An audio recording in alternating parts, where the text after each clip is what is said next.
السلام عليكم، كي دايرين؟ لاباس؟ احوالكم طيبه ان شاء الله يا ربي. نتمنى تكونوا كاملين بخير وعلى خير وتكونوا في احسن الاحوال.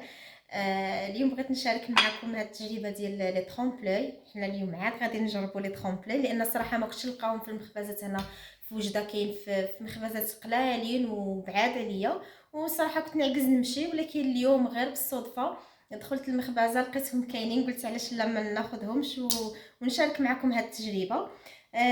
صراحه بالشوفه انا غادي نقول لكم اول حاجه انا لاحظتها، بانوا لي يعني ما فيهمش القرمشه على حساب هاد اللون ديالهم من برا. يمكن ما كايناش فيهم قرمشه. لقيت عندهم هاد الحامضه، وكاين النقاصه، كاين التفاحه، كاين القلب. وهذه انا بقيت نقول شنو هي، انا حساب لي واش جوج ليمونات يعني ملاصقينهم. فاش سولت السيده اللي خدامه تما قالت لي هذا حب الملوك. قلت لها ولكن حب الملوك ما يكونش اورانج. حب الملوك نورمالمون كان خصهم يديروه بالاحمر.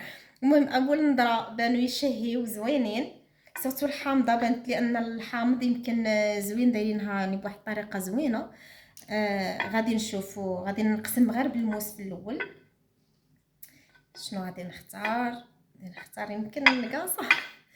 بسم الله. غادي نقسموها.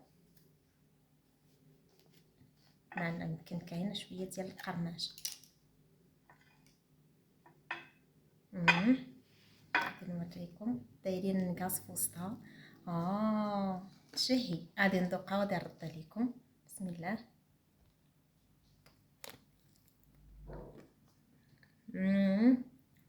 زوينه صراحه، رائعه. كاينه شويه ديال القرمشه، زوينه الصراحه. بنتي الصغيره قالت لك انا عندي هاد القلب ونعطيها الذوقه وترد علينا. هكا حفصه ذوقي، قولي لي. زيدي شي عضه كبيره.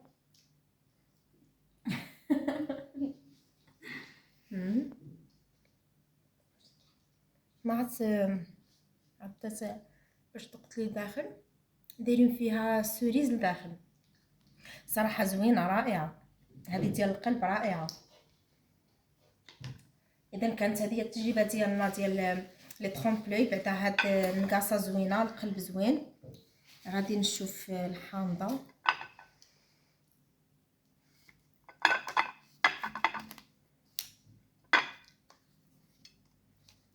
ما بغاتش تقسم. بسم الله.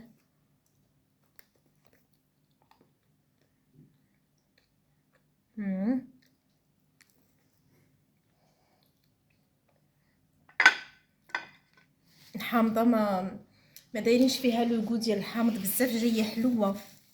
انا كنت نتخيل الحامضه انها غادي تكون حامضه، ولكن لا، ماشي حامض، حلوه لداخل. المهم هذه كانت التجربه ديالنا ديال لي ترومبلوي. نتمنى ان الفيديو يعجبكم، وصراحه غير جربوهم والله الا تجربه زوينه. اصلا من تشوفوهم يتباعوا شي حاجه اللي تشهي، واخا ما تبغيش تاخذيهم تقولي لا ناخذهم باش نجربهم. نتمنى ان شاء الله الفيديو ديال اليوم من الاعجاب ديالكم. ما تنساوناش بلي لايك، الاشتراك وشي كومونتير زوين باش القناه ديالنا تزيد لقدام. وشكرا لكم بزاف، الى اللقاء.